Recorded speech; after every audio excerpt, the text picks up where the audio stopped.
नमस्कार, शुभ सकाळ सर्वांना. तर मागच्या टॉपिकमध्ये आपण माझ्या जीवनाबद्दलचे काय म्हणतात त्याला आपण जीवन प्रवास वगैरे म्हणतो किंवा बायोग्राफी म्हणतो.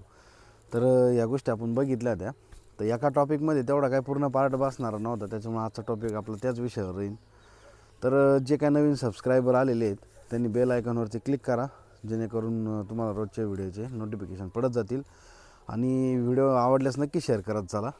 आणि तुमच्या फीडबॅकबद्दल खरंच मनापासून परत एकदा तुमचे सर्वांचे धन्यवाद.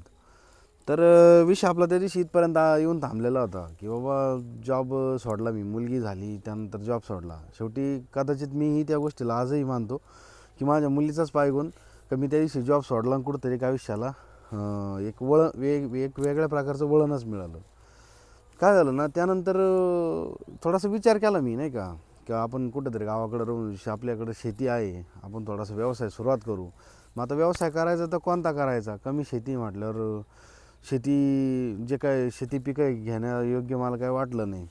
तर एक सुरुवातीच्या काळात जो काय दुग्ध व्यवसायातील माझा जो मार्गदर्शक जो काही मित्र होता, कट्टर दूध व्यावसायिक म्हटलं तरी चालेल त्याला. आज त्याचा गोठा पण स्टेबल आहे, 100 ते 125 लिटर दूध त्यांचं कंटिन्यू असतं. तर तो मित्र म्हणजे वैभव बाबासाहेब सूर्यवंशी.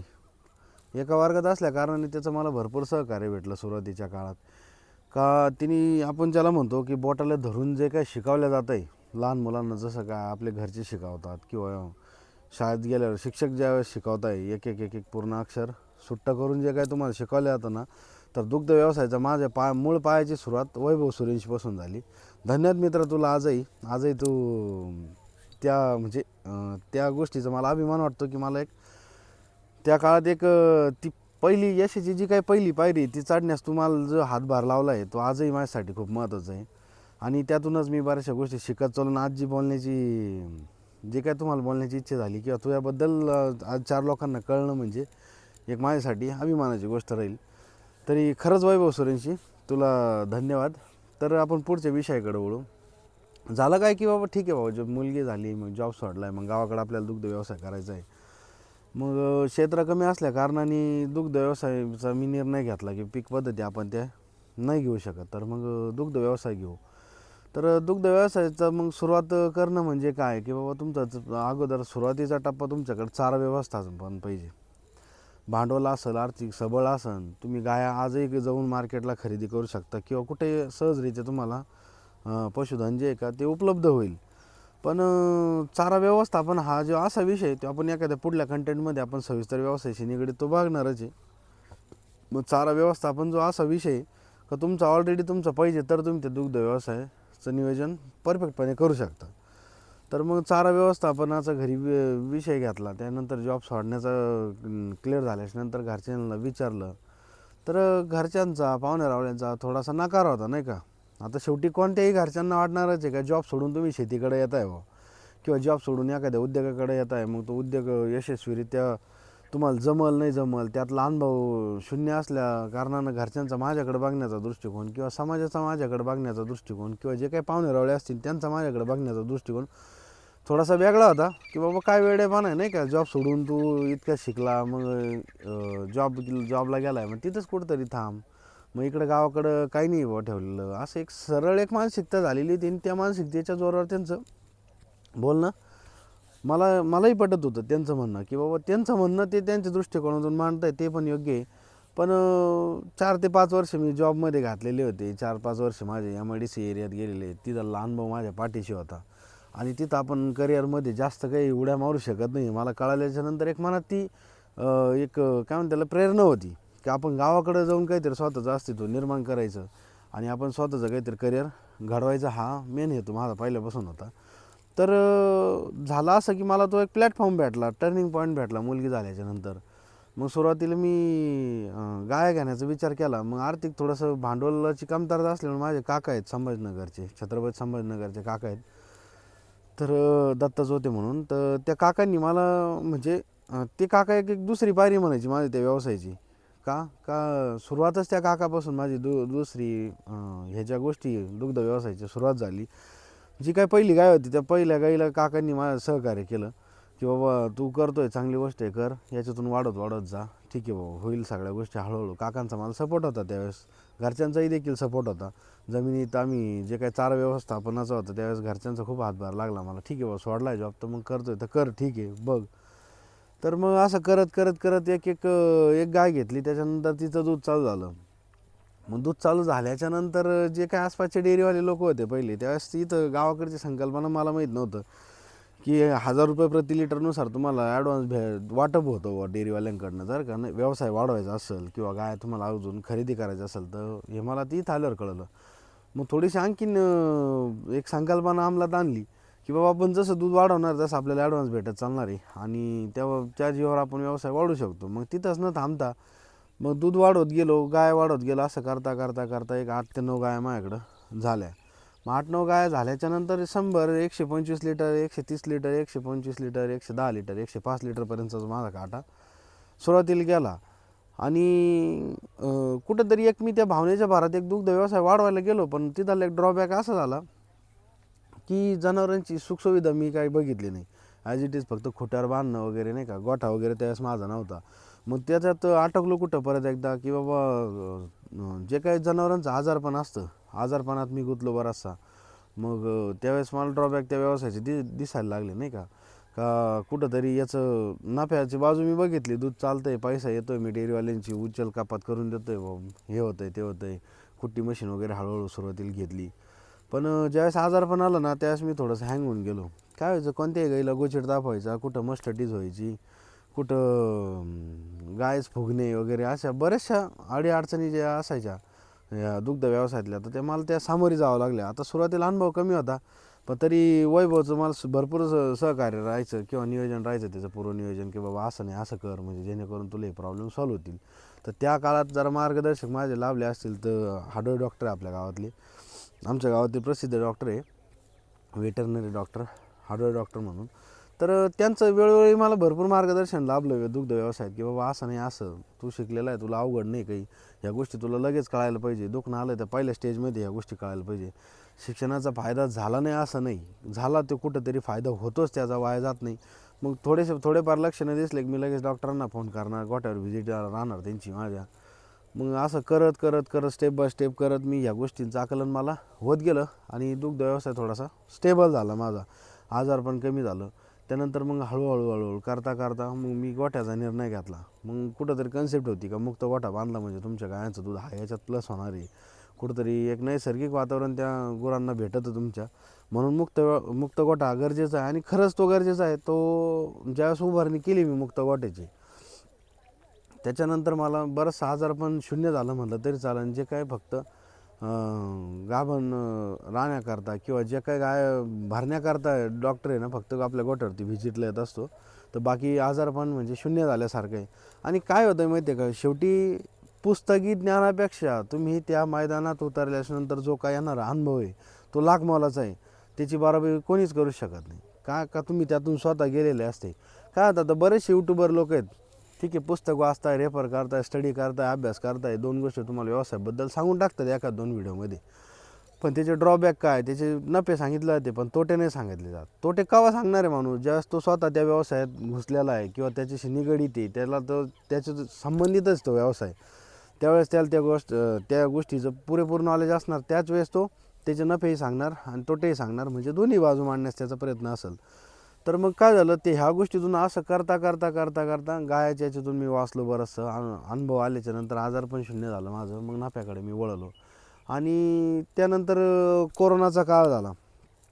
तुम्हाला माहितीच आहे, कोरोनाच्या काळात सगळे व्यवसाय ठप्प झाले, सगळं जागतिक मंदी आली. म्हणजे ज्यावेळेस झालं असं की सगळेच एका लेवल लिहून बसले, तिथे व्यावसायिक असो किंवा बाहेरचे लोक असो, सगळे एका ठिकाणी जमा झाले.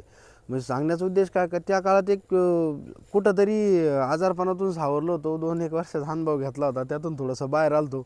तर लगेच दुसरा गड्डा माझ्यासमोर काय होतो, कोरोनाचा. मग कोरोनाचा ड्रॉबॅक काय, का दूध माझं भरपूर होतं, ॲडव्हान्स पण माझ्यावर भरपूर होता.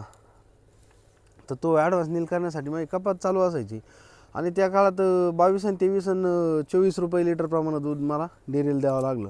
म्हणजे सगळीकडेच ती सिच्युएशन झालेली होती. तर त्या काळात प्रॉब्लेम असा झाला की ह्या 22-23च्या काळात तुम्हाला पशुखाद्य घालायचं आहे जनावरांना, की तुमची कपात द्यायची आहे किंवा घरकुटुंब चालवायचं आहे, याच्यात थोडीशी जम्बलिंग झाली आणि जम्बलिंग झाल्यामुळं काय झालं, पुन्हा माणूस अडचणीत आलो.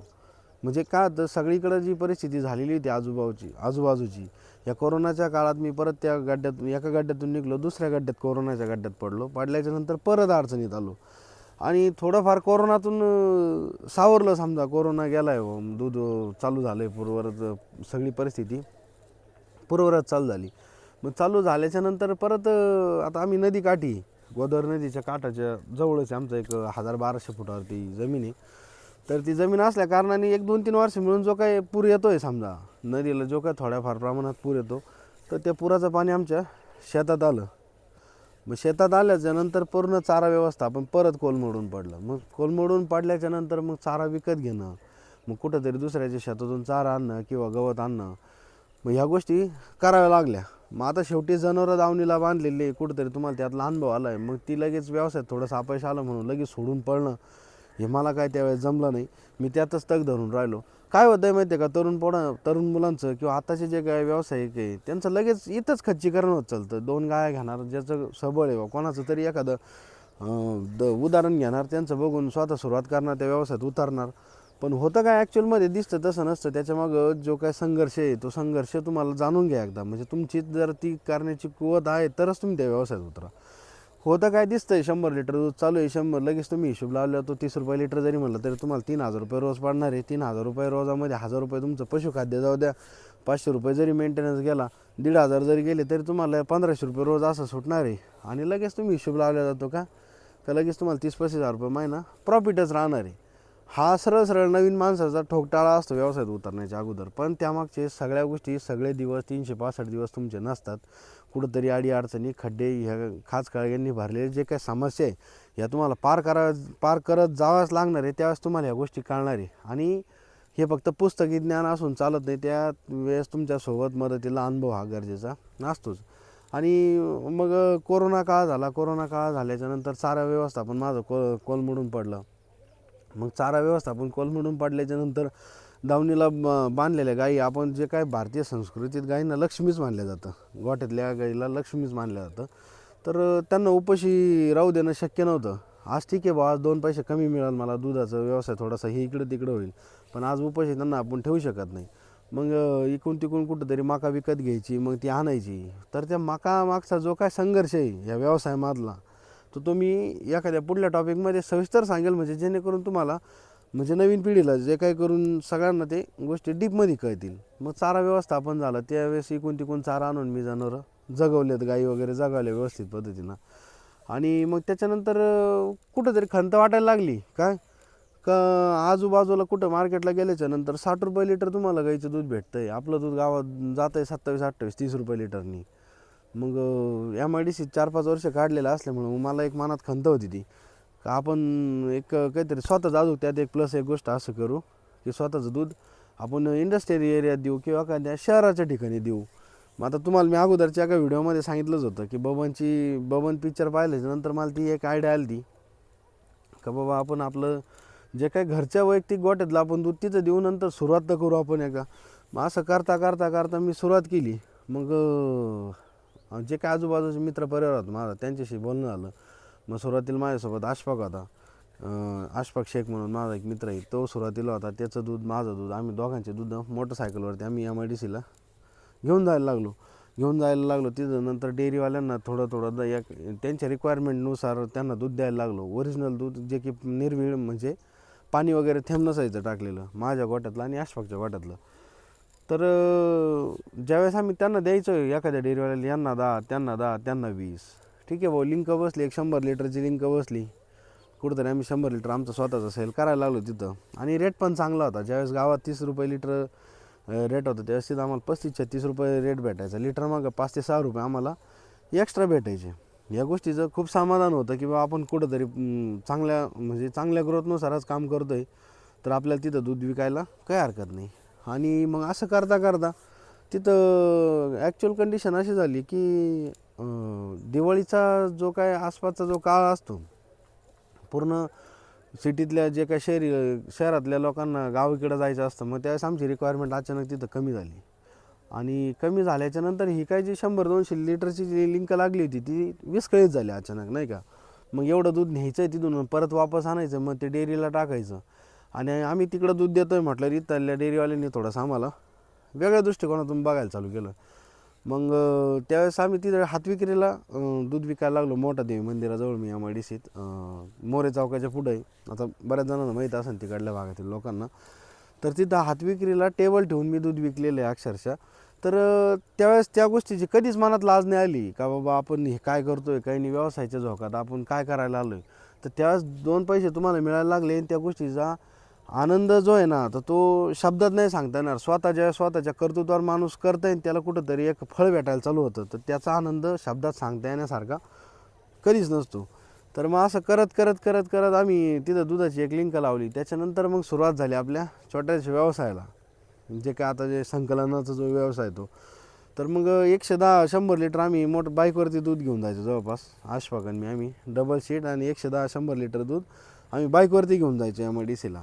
मग तो जो संघर्ष होता तो असा बरेच दिवस चालला. मग त्याच्यानंतर निर्णय असा घेतला की बाईकवरती आपण आता दूध जास्त देऊ नाही शकत. आणि तिकडल्या लोकांची रिक्वायरमेंट वाढली होती की बाबा म्हणे तुमचं दूध एकदम क्वालिटी असतं, पाणी वगैरे नसतं, तर गावाकडचं दूध आहे.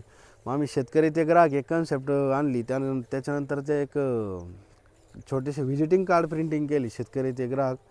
आणि लोकांना वाटत गेलं तिथं जो काही कस्टमर येईल आपल्याकडं हातविक्रीचं दूध घेण्यासाठी, तर तो कस्टमरला आम्ही ते कार्ड द्यायचो. मग असं करता बरीचशी मार्केटिंग झाली. मग 200 लिटरपासून 250-300 लिटरपर्यंत आमचा सेल झाला.